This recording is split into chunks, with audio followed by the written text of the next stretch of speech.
Welcome to my YouTube channel. Your hair looks like a dry grass anta. Look at my hairs.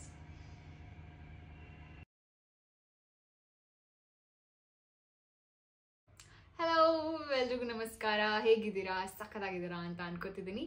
Welcome to my YouTube channel.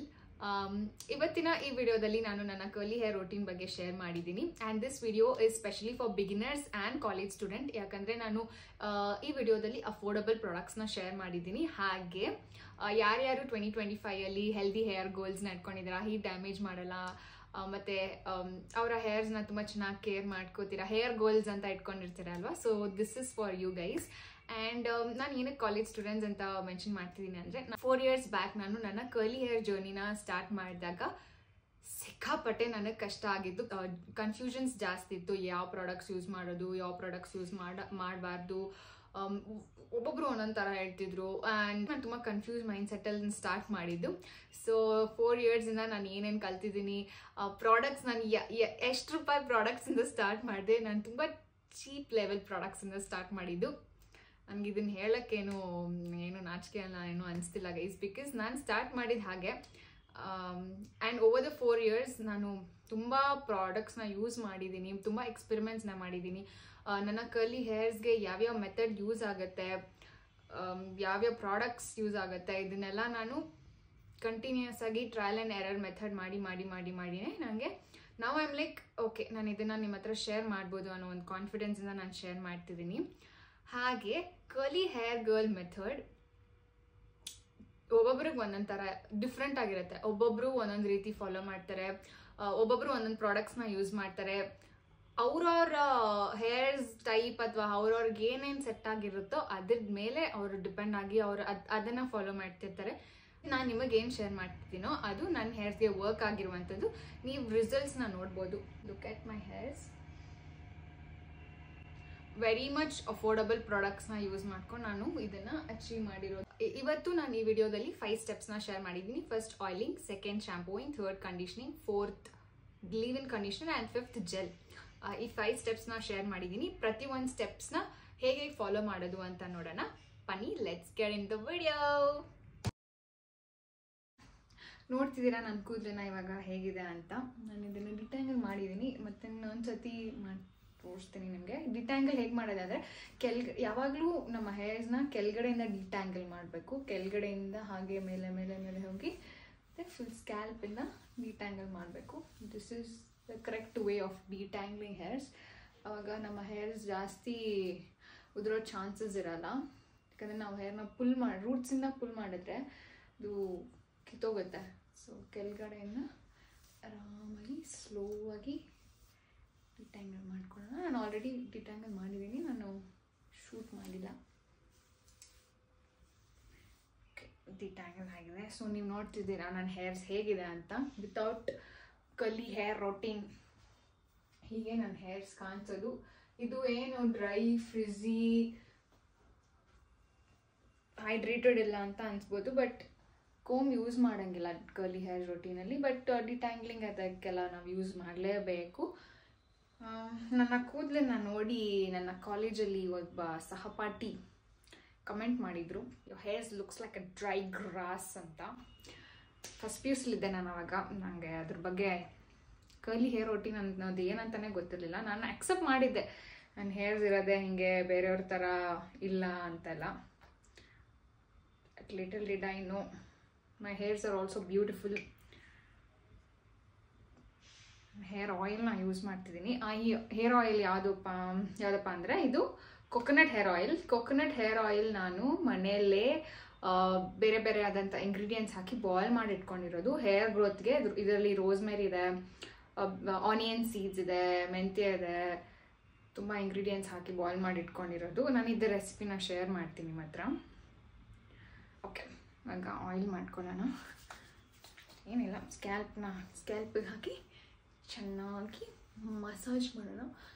ಹೇರ್ನ massage ಮಾಡಿದ್ರೆ blood circulation ಆಗಿ air growth improve ಆಗೋಕ್ಕೆ help ಆಗುತ್ತೆ. So ಈ hair oil ನನಗೆ actually ತುಂಬ work ಆಗಿದೆ. ನಾನು 6 months back ನನ್ನ ಹೇರ್ಸ್ನ ತುಂಬ ಶಾರ್ಟ್ ಮಾಡಿದ್ದೆ, ಶೋಲ್ಡರ್ ಲೆವೆಲ್ ಶಾರ್ಟ್ ಮಾಡಿದ್ದೆ. ಬಟ್ ಪರವಾಗಿಲ್ಲ, ಇವಾಗ ಉದ್ದ ಬೀಳ್ತಿದೆ. ಸ್ನಾನ ಮಾಡೋಕ್ಕಿಂತ 2 hours ಮುಂಚೆ ನೀವು ಹೇರ್ ಆಯಿಲ್ ಅಪ್ಲೈ ಮಾಡಿಬಿಡ್ಬೋದು. ಅಥವಾ 30 minutes. ನಿಮ್ಮ ಸ್ಕ್ಯಾಲ್ಪ್, ಅದು ನಿಮ್ಮ ಸ್ಕ್ಯಾಲ್ಪ್ ತುಂಬ ಆಯಿಲಿ ಆಗಿದ್ರೆ ಅಥವಾ ಡ್ರೈ ಆಗಿದ್ರೆ ಅದು ನಿಮ್ಮ ಮೇಲೆ ಡಿಪೆಂಡ್ ಆಗುತ್ತೆ, ನಿಮ್ಮ ಸ್ಕ್ಯಾಲ್ಪ್ ಮೇಲೆ ಡಿಪೆಂಡ್ ಆಗುತ್ತೆ. ಡ್ಯಾಂಡ್ರಫ್ ಇರೋರೆಲ್ಲ ಓವರ್ನೈಟ್ ಮಾತ್ರ ಬಿಡೋಂಗಿಲ್ಲ ಹೇರ್ ಆಯಿಲ್, ಯಾಕಂದರೆ ತುಂಬ ಡ್ಯಾಂಡ್ರಫ್ ಆಗುತ್ತೆ. ಡ್ಯಾಂಡ್ರಫ್ ಇನ್ಕ್ರೀಸ್ ಆಗೋ ಚಾನ್ಸಸ್ ಜಾಸ್ತಿ ಇದೆ ಓವರ್ನೈಟ್ ಇಟ್ಕೊಂಡು ಮಲ್ಕೊಂಡ್ರೆ ಹೇರ್ ಆಯಿಲ್ನ. ಸೊ 2 hours 1 hour ನಿಮ್ಮ ಅನುಕೂಲಕ್ಕೆ ತಕ್ಕ ಹಾಗೆ ನೀವು ಯೂಸ್ ಮಾಡ್ಬೋದು. ಈ ಥರ ನಾಸಲ್ ಇರುವಂಥ ಬಾಟಲ್ ನಮಗೆ ತುಂಬ ಹೆಲ್ಪ್ ಆಗುತ್ತೆ. ಯಾವುದೇ ರೂಟ್ಸ್ಗೆ ನಾವು ಆಯಿಲ್ನ ಟಚ್ ಮಾಡೋಕ್ಕಾಗಲ್ಲ ಅಂತ ಅನ್ಸಿದ್ರೆ ಈ ಥರ ಒಂದು ನಾಸಲ್ ಇರುವಂತಹ ಬಾಟಲ್, ಏನಿಲ್ಲ ಕೈಯಲ್ಲೂ ಮಾಡ್ಬೋದು. ಫ್ಯಾನ್ಸಿ ಅಂತ ಅನಿಸ್ತು ಅಂತ ತೊಗೊಂಡೆ, but it's okay, it's helpful. ಹಿಂದೆಗಡೆ ಎಲ್ಲ ನಮಗೆ ಸ್ವಲ್ಪ ಹಾಕೊಳ್ಳೋದು ಮರ್ತೋಗ್ಬಿಡ್ತೀವಿ. ಸೊ ಸ್ಕ್ಯಾಲ್ಪ್ನ ನಾವು ಮಸಾಜ್ ಮಾಡಿ ಹೇರ್ ಆಯಿಲ್ನ ಅಪ್ಲೈ ಮಾಡ್ಕೊಂಡಿದ್ದೀವಿ. ಹಾಗೆ ನಾವು ನಮ್ಮ ಹೇರ್ ಲೆನ್ಸ್ಗೂ ಕೂಡ ಸ್ವಲ್ಪ ಜಾಸ್ತಿ ಇಲ್ಲ, ಸ್ವಲ್ಪ ಹಾಕ್ಕೋಬೇಕು. ಸ್ವಲ್ಪ ಕೈಯಲ್ಲೇ ಇರುತ್ತಲ್ಲ ಅದನ್ನೇ ಹಿಂಗೆ ತೊಗೊಂಡು ಹೀಗೆ ಮಾಡಿ. ಆ್ಯಂಡ್ ಮತ್ತು ಈ ಎಂಡ್ಸ್ನ ಮರಿಬಾರ್ದು. ಈ ಎಂಡ್ಸ್ ಏನಾಗುತ್ತೆ ಅಂದರೆ ಸ್ಪ್ಲಿಟ್ ಎಂಡ್ಸ್ ಆಗುತ್ತೆ. ಸೊ ತುಂಬ ಜನ ಅವಾಯ್ಡ್ ಮಾಡ್ತಾರೆ, ಹೇರ್ ಲೆನ್ಸ್ಗೆ ಆಯಿಲ್ನ ಅಪ್ಲೈ ಮಾಡಲ್ಲ. ಬಟ್ ನಾನು ಮಾಡ್ತೀನಿ, ಅಂದರೆ ನಮ್ಮಮ್ಮ ಹೊಡಿತಾರೆ. ಶ್ಯಾಂಪೂಯಿಂಗ್, ನಾನು ಶ್ಯಾಂಪೂಯಿಂಗೆ ಇವತ್ತು ಪ್ಲಮ್ ಪೆಪ್ಟೈಡ್ಸ್ ಮತ್ತು ಕೋಕೋನಟ್ ಶ್ಯಾಂಪೂನ ಯೂಸ್ ಮಾಡ್ತಿದ್ದೀನಿ. ಇದರಿಂದ ನಮ್ಮ ಹೇರ್ಸ್ ಮಾಯ್ಶ್ಚರೈಸ್ ಆಗುತ್ತೆ. ಮತ್ತು ಶ್ಯಾಂಪೂ ಕೆಲಸ ಬರೀ ನಮ್ಮ ಸ್ಕ್ಯಾಲ್ಪ್ನ ಕ್ಲೀನ್ ಮಾಡೋದಷ್ಟೇ. ಸೊ ನಾವು ಶ್ಯಾಂಪೂಯಿಂದ ಜಾಸ್ತಿ ಏನು ಎಕ್ಸ್ಪೆಕ್ಟ್ ಮಾಡೋಕ್ಕೆ ಹೋಗಬಾರ್ದು. ಶ್ಯಾಂಪೂ ಮತ್ತು ಕಂಡೀಷ್ನರ್ ಯೂಸ್ ಮಾಡಿದ ತಕ್ಷಣ ನಮ್ಮ ಕರ್ಲ್ಸ್ ಡಿಫೈನ್ ಆಗುತ್ತೆ ಅಂತೆಲ್ಲ ಆ ಥರ ಅನ್ಕೋಬಾರ್ದು. ಇಟ್ಸ್ ನಾಟ್ ಶ್ಯಾಂಪೂವಲ್ಲಿ ಅಷ್ಟೊಂದು ಶಕ್ತಿ ಇಲ್ಲ. It just cleanses our scalp. ಮತ್ತು ನಾನು ನಿಮ್ಗೆ ಹೇಳಿದ ಚೀಪೆಸ್ಟ್ ಪ್ರಾಡಕ್ಟಿಂದ ಸ್ಟಾರ್ಟ್ ಮಾಡಿದ್ದು ನನ್ನ ಕರ್ಲಿ ಹೇರ್ ಜರ್ನಿ ಅಂತ. ಆ್ಯಕ್ಚುಲಿ ನನ್ನ ಜರ್ನಿ ಸ್ಟಾರ್ಟ್ ಮಾಡಿದ್ದು ಚಿಕ್ಕ ಶ್ಯಾಂಪೂಯಿಂದ, ₹1 ಚಿಕ್ಕ ಶ್ಯಾಂಪೂಯಿಂದ. But it's not moisturising, it's ತುಂಬ ಫ್ರೀಝಿ ಅನಿಸ್ತಿತ್ತು. ಅಲ್ಲಿಂದ ನಾನು ಸ್ಟಾರ್ಟ್ ಮಾಡಿ today I am using all these products. So ನಾನಿಲ್ಲಿ 2 times ಶ್ಯಾಂಪೂ ಮಾಡ್ಕೊಂಡಿದ್ದೀನಿ, ಡಬಲ್ ಕ್ಲೆನ್ಸ್ ಮಾಡ್ಕೊಂಡಿದ್ದೀನಿ ಬಿಕಾಸ್ ಆಫ್ ಆಯಿಲ್. ನಾನು ಯೂಸ್ ಮಾಡಿರೋಂಥ ಶ್ಯಾಂಪೂನ ನಿಮಗೆ ತೋರಿಸ್ತಿದ್ದೀನಿ. Plum coconut peptides and strengthening shampoo. ನಾನು ಇವತ್ತು hyaluronic acid conditioner by L'Oreal Paris ಅವ್ರದ್ದು ಯೂಸ್ ಮಾಡ್ತಿದ್ದೀನಿ. ಇದು ನನ್ನ ಹೇರ್ಸ್ನ ತುಂಬ ಕಂಡೀಷನ್ ಮಾಡುತ್ತೆ ಮತ್ತು ಅಷ್ಟೊಂದು ಫ್ರಿಜ್ ಆಗೋಕ್ಕೆ ಬಿಡೋಲ್ಲ. ನಾನು ಕಂಡೀಷ್ನರ್ನ ಯೂಸ್ ಮಾಡಿ ಒಂದು 5 minutes or 2 to 5 minutes ಇಟ್ಕೊಂಡು ವಾಶ್ ಮಾಡಿಬಿಡ್ತೀನಿ. ನಾನಿವತ್ತು ಯೂಸ್ ಮಾಡಿರುವಂಥ ಕಂಡೀಷ್ನರ್ ಹೈಲರಾನಿಕ್ ಮಾಯ್ಶ್ಚರ್ ಕಂಡೀಷ್ನರ್. ಇದು ಅಮೆಝಾನ್ ಮತ್ತು ಫ್ಲಿಪ್ಕಾರ್ಟಲ್ಲಿ ₹250 ಸಿಗುತ್ತೆ. ನಿಮ್ಗೆ ಇದಕ್ಕಿಂತ ಅಫೋರ್ಡಬಲ್ ಆಪ್ಷನ್ ಬೇಕು ಅಂತಂದರೆ ಡವ್ ಕಂಡೀಷ್ನರ್ಸ್ನ ಯೂಸ್ ಮಾಡ್ಬೋದು. ಡವ್ ಪ್ಯಾಕೆಟ್ ಕಂಡೀಷ್ನರ್ ನೀವು ಫಸ್ಟ್ ಟೈಮ್ ಟ್ರೈ ಮಾಡ್ತಿದ್ದೀರಾ ಅಂದರೆ ಸೊ ಅದು ವರ್ಕ್ ಆಗುತ್ತೆ. ನೀವು ಅದನ್ನು ಟ್ರೈ ಮಾಡಿ ನನಗೆ ಕಮೆಂಟಲ್ಲಿ ತಿಳಿಸಿ ಹೇಗಾಯಿತು ಅಂತ. ಶ್ಯಾಂಪೂ ಮತ್ತು ಕಂಡೀಷ್ನರ್ ಯೂಸ್ ಆದಮೇಲೆ ನಾನು ಹೊರಗಡೆ ಬಂದು ಲೀವ್ ಇನ್ ಕಂಡೀಷ್ನರ್ನ ಯೂಸ್ ಮಾಡ್ಕೊತಿದ್ದೀನಿ. ನನ್ನ ಕೂದಲು ಸ್ವಲ್ಪ ಡ್ರೈ ಅನಿಸಿದ್ದು, ಅದಕ್ಕೆ ಸ್ಪ್ರೇ ಬಾಟ್ಲಿಂದ ನನ್ನ ಕೂದಲನ್ನ ವೆಟ್ ಮಾಡಿಕೊಂಡೆ. ಅದಾದಮೇಲೆ ಕೋಮ್ ಯೂಸ್ ಮಾಡಿಕೊಂಡು ನನ್ನ ಹೇರ್ಸ್ನ ಪಾರ್ಟಿಷನ್ ಮಾಡ್ಕೊತಿದ್ದೀನಿ. ಈ ಸ್ಟೆಪ್ಪಲ್ಲಿ ಮಾತ್ರ ನಾವು ಕೋಮ್ ಯೂಸ್ ಮಾಡೋಕ್ಕಾಗೋದು, ಅದಾದಮೇಲೆ ಕೋಮ್ ಯೂಸ್ ಮಾಡೋಕ್ಕಾಗಲ್ಲ. ನಾನು ಲೀವ್ ಇನ್ ಕಂಡೀಷ್ನರ್ನ ಯೂಸ್ ಮಾಡ್ತಿದ್ದೀನಿ. ಬ್ಯೂಟಿ ಆ್ಯಂಡ್ ಪ್ಲಾನೆಟ್ ಅವರ rice water and angelica seed oil. ಇದು ಎಸ್ಪೆಷಲಿ ಕರ್ಲ್ಸ್ ಆ್ಯಂಡ್ ವೇವ್ಸ್ಗೆ. ಇದು ನಾನು ತುಂಬ ಅಫೋರ್ಡಬಲ್ ಪ್ರೈಸಲ್ಲಿ ತೊಗೊಂಡೆ. ಅಮೆಝಾನ್ ಮತ್ತು ಫ್ಲಿಪ್ಕಾರ್ಟಲ್ಲಿ 400 ಸಮಥಿಂಗ್ ಇದೆ, ಬಟ್ ನಾನು ಇದನ್ನು ಎಜಿಯೋ ಸೇಲಲ್ಲಿ ತೊಗೊಂಡಿದ್ದು. ನನಗೆ 390 or 350 ಸಿಕ್ಕಿತ್ತು ಅನಿಸುತ್ತೆ. So it's one of the affordable. Try ಮಾಡೋಣ ಇದನ್ನು ಈ ಥರ ಮಾಡೋಕ್ಕೆ. ಎಮಲ್ಸಿಫೈ ಅಂತ ಅಂತಾರೆ. ಚೆನ್ನಾಗಿ ಎಮಲ್ಸಿಫೈ ಮಾಡಿ I'm applying to my curls.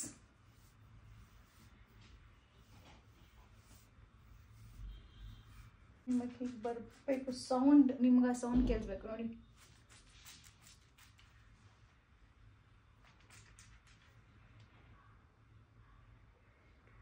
ತುಂಬ ಹಾರ್ಡಾಗೆಲ್ಲ ಮಾಡಬೇಡಿ, ಸಾಫ್ಟ್. ನೀವು ಎಷ್ಟು ಹಾರ್ಡಾಗಿ ಮಾಡ್ತೀರಾ ಅಥವಾ ಎಷ್ಟು ತೊಂದರೆ ಕೊಡ್ತೀರಾ ಕೂದಲಿನ, ಅಷ್ಟು ಫ್ರಿಝಿ ಆಗೋ ಚಾನ್ಸಸ್ ಜಾಸ್ತಿ ಇದೆ.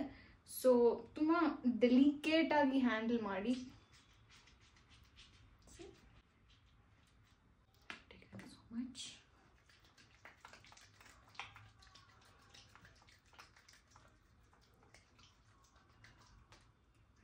ಮಾಡಿ ಹೀಗೆ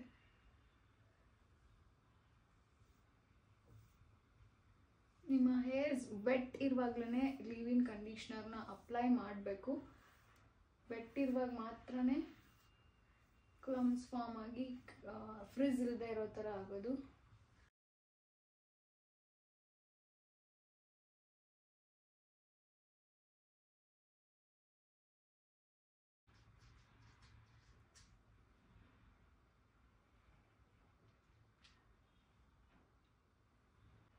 And then only scrunch this.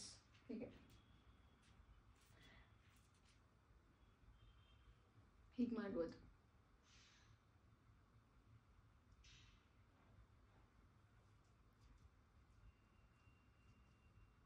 ಓಕೆನಾ? ಸೊ ನನ್ನ ಕ್ಲಂಪ್ಸ್ ನೀವು ನೋಡ್ತಿರ್ತೀರ, ಹೀಗೆ ಫಾರ್ಮ್ ಆಗಿದೆ ನನ್ನ ಕ್ಲಂಪ್ಸ್. ಫ್ಲ್ಯಾಕ್ಸೀಡ್ಸ್ ಜೆಲ್, ಇದು ನಾನು ಮನೇಲೇ ಮಾಡಿರುವಂತಹ ಫ್ಲ್ಯಾಕ್ಸೀಡ್ಸ್ ಜೆಲ್. ನಾನು ಯಾವುದೇ ಆ ಜೆಲ್ನ ಇದುವರೆಗೂ ಯೂಸ್ ಮಾಡಿಲ್ಲ. I been using flaxseeds gel throughout. ಇದು ನಂಗೆ ಹೋಲ್ಡ್ ಕೊಡುತ್ತೆ. ನನಗೆ 2 days, ಇವತ್ತು ನಾಳೆ ನಾಳಿದ್ದು 3 days I can manage my hairs. ನಾನು ಅದು ಹೇಗೆ ಅಂತಲೂ ನನ್ನ ನೆಕ್ಸ್ಟ್ ಒಂದು ವಿಡಿಯೋದಲ್ಲಿ ಹಾಕ್ತೀನಿ ನೋಡಿ. ನಾನು ಈ ಥರ ಪ್ರೇಯಿಂಗ್ ಮೆಥಡ್, ಇದು ಥರ ಪ್ರೇಯಿಂಗ್.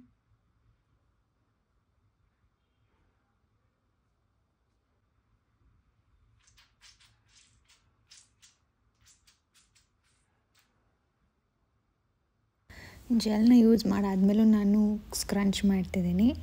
ಸೊ ಅದು ಹೋಲ್ಡ್ ಆಗುತ್ತೆ, ಇನ್ನೂ ಚೆನ್ನಾಗಿ ಹೋಲ್ಡ್ ಆಗುತ್ತೆ ಅಂತ 2 ಕಡೆನೂ ಸ್ಕ್ರಂಚ್ ಮಾಡ್ತೀನಿ. ಹಾಗೆ ನನ್ನ ಕೂದಲನ್ನ ಹಿಂದೆ ತಿರುಗಿಸಿ ಹಿಂದೆಗಡೆ ಲೆಫ್ಟ್ ಸೈಡ್ ರೈಟ್ ಸೈಡ್ 2 ಕಡೆನೂ ಸ್ಕ್ರಂಚ್ ಮಾಡ್ತೀನಿ. ನೀವು ಹೇರ್ನ ಫ್ಲಿಪ್ ಮಾಡುವಾಗ ತುಂಬ ಜೆಂಟಲಾಗಿ ಫ್ಲಿಪ್ ಮಾಡಿ. ನಾನು ಇನ್ನೊಂದು ಸ್ಟೆಪ್ ಏನು ಮಾಡ್ತೀನಿ ಅಂತಂದರೆ, ಈ ಥರ ಒಂದು ಕಾಟನ್ ಟೀ ಶರ್ಟ್ನ ತೊಗೊಂಡಿದ್ದೀನಿ. ಇದು ತುಂಬ ಸಾಫ್ಟ್, ನೀವು ಮೈಕ್ರೋಫೈಬರ್ ಕ್ಲೋತ್ ಕೂಡ ಯೂಸ್ ಮಾಡ್ಬೋದು. ಇದು ನಾನು ಕಾಟನ್ ಟೀ ಶರ್ಟ್ನ ಯೂಸ್ ಮಾಡ್ತಿದ್ದೀನಿ. ನಮ್ಮ ಹೇರ್ಸ್ಗೆ ಎಕ್ಸಸ್ ಪ್ರಾಡಕ್ಟ್ಸ್ ಅಂತಂದರೆ ತುಂಬ ಜಾಸ್ತಿ ಜೆಲ್ ಹಾಕಿದ್ದೀವಿ, ತುಂಬ ಜಾಸ್ತಿ ಲಿವ್-ಇನ್ ಕಂಡೀಷ್ನರ್ ಹಾಕಿದ್ದೀವಿ, ಅಥವಾ ನಮ್ಮ ಕೂದಲು ಒಣಗಲ್ಲ. ಯಾಕಂದರೆ ನಾವು ಇವಾಗ ವೆಟ್ಟಲ್ಲಿ ಸ್ಟೈಲ್ ಮಾಡಿದ್ದೀವಿ, ಬೇಗ ಒಣಗಲ್ಲ. ನೀವು ಡಿಫ್ಯೂಸ್ ಎಲ್ಲ ಮಾಡದೇ ಇದ್ದರೆ ತುಂಬ ಒಣಗೋಕ್ಕೆ ಕಷ್ಟ ಆಗುತ್ತೆ. ಸೊ ನಾನೇನು ಮಾಡ್ತೀನಿ, ಈ ಕಾಟನ್ ಕ್ಲಾತ್ನ ತೊಗೊಂಡು ನಾವು ಹೇಗೆ ಜನರಲಾಗಿ ಸ್ಕ್ರಂಚ್ ಮಾಡ್ತೀವೋ ಅದೇ ಥರ ಈ ಕಾಟನ್ ಕ್ಲಾತ್ನ ಇಟ್ಕೊಂಡು ಸ್ಕ್ರಂಚ್ ಮಾಡಿದ್ರೆ ಎಕ್ಸಸ್ ಪ್ರಾಡಕ್ಟ್ ಮತ್ತು ಎಕ್ಸಸ್ ವಾಟರ್ ಎರಡೂ ರಿಮೂವ್ ಆಗುತ್ತೆ. ಕಾಟನ್ ಬಟ್ಟೆ ಅದನ್ನು ಹೀರ್ಕೊಳ್ಳುತ್ತೆ. So it's one of the best way to let our hairs dry faster. 2 ಕಡೆನೂ ಜೆಂಟಲಾಗಿ ಕ್ಲಾತ್ನ ಪ್ರೆಸ್ ಮಾಡಿ. ಇದನ್ನು ಕಾಟನ್ ಕ್ಲಾತ್ ಅಥವಾ ಮೈಕ್ರೋಫೈಬರ್ ಕ್ಲಾತ್ನ ಮಾತ್ರ ಟ್ರೈ ಮಾಡೋಕ್ಕೋಗಿ, ಬೇರೆ ಕ್ಲಾತಲ್ಲಿ ನೀವು ಟ್ರೈ ಮಾಡಿದ್ರೆ ಹೇರ್ಸ್ ಫ್ರಿಝಿ ಆಗುತ್ತೆ. ಇದು ಒಂದು ಅಡಿಷ್ನಲ್ ಸ್ಟೆಪ್. ಇದನ್ನು ಮಾಡೋದ್ರಿಂದ ನಮ್ಮ ಕೂದಲು ವೇ ಡೌನ್ ಆಗೋಲ್ಲ. ಈ ಥರ ಕ್ಲಾತ್ನ ಕೆಳಗಡೆ ಹಾಕಿ, ಆ ಕಾಟನ್ ಟೀ ಶರ್ಟ್ ನನ್ನ ಹತ್ರ ಏನಿತ್ತು ಅದನ್ನು ಹಾಕಿ ನನ್ನ ಕೂದಲನ್ನು ಹಿಂದೆಗಡೆಯಿಂದ ಕಟ್ತೀನಿ. ಈ ಸ್ಟೆಪ್ನ ಪ್ಲಾಪಿಂಗ್ ಅಂತ ಕರೀತಾರೆ. ನನಗೆ ಪ್ಲಾಪ್ ಮಾಡಾದ್ಮೇಲೆ ಒಂದು 10 minutes ಹಾಗೆ ಇಟ್ಕೋತೀನಿ. ಅದಕ್ಕಿಂತ ಜಾಸ್ತಿ ಟೈಮು ಇಟ್ಕೋಬೋದು. ನಾನು ತುಂಬ ಹೊತ್ತು ಇಟ್ಕೊಂಡ್ರೆ ತಲೆನೋವು ಶೀತ ಆಗುತ್ತೆ, ಅದಕ್ಕೆ ನಾನು ಅದನ್ನು ಜಾಸ್ತಿ ಹೊತ್ತು ಇಟ್ಕೊಳ್ಳಲ್ಲ. ಇನ್ನೊಂದೇನೆಂದರೆ, ನಾನು ಡಿಫ್ಯೂಸ್ ಮಾಡಲ್ಲ. ನಾನು ತೋರಿಸ್ತಿಲ್ಲ ನಮಗೆ ನಾನು ಹೇಗೆ ಡಿಫ್ಯೂಸ್ ಮಾಡ್ತೀನಿ ಅಂತ. ನಾನು ತುಂಬ ರೆಗ್ಯುಲರಾಗಿ ಏನೂ ಡಿಫ್ಯೂಸ್ ಮಾಡಲ್ಲ. ಅರ್ಜೆಂಟು ಎಲ್ಲಾದರೂ ಹೋಗ್ಬೇಕು ಅನ್ನೋವಾಗ ಮಾತ್ರ ನಾನು ಡಿಫ್ಯೂಸ್ ಮಾಡ್ತೀನಿ, ಇಲ್ಲಾಂದರೆ ನಾನು ಮಾಡಲ್ಲ. ಯಾಕಂದರೆ ಮತ್ತೆ ಹೀಟ್ ನನಗೆ ನನ್ನ ಕೂದಲನ್ನ ಹಿಂಸೆ ಮಾಡುವಂಥ ಯಾವುದೇ ರೀತಿಯ ಉದ್ದೇಶ ಇಲ್ಲ. ಅದಕ್ಕೆ ನಾನು ಅದನ್ನ ಸಣ್ಣ ಇರುತ್ತೆ, ಒಂದು ಅರ್ಧ ಗಂಟೆ ಹೋಗಿ ಬಿಸಿಲಲ್ಲಿ ಒಣಗಿಸ್ಕೊಂಡ್ರೆ ಒಣಗೋಗುತ್ತೆ.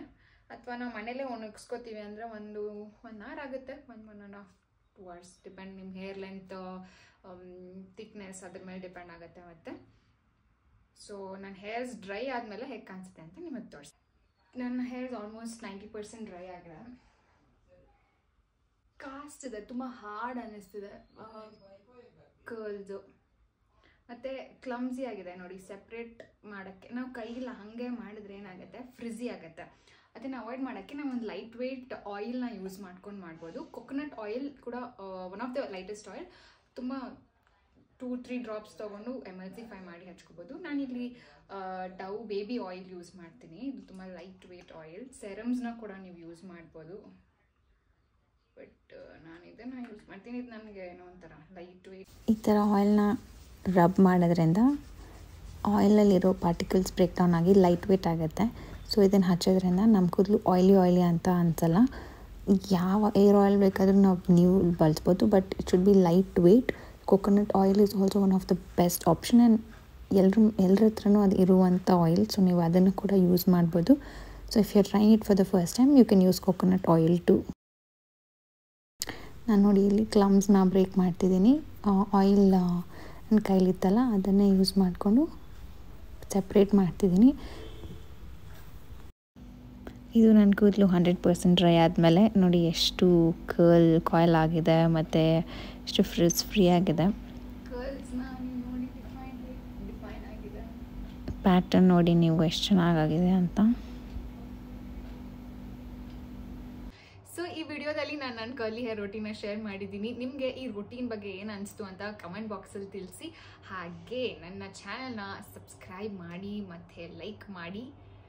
ನಮ್ಮ ಮುಂದಿನ ವಿಡಿಯೋದಲ್ಲಿ ಸಿಗೋಣ. ಅಲ್ಲಿ ತನಕ thank you so much for watching this video.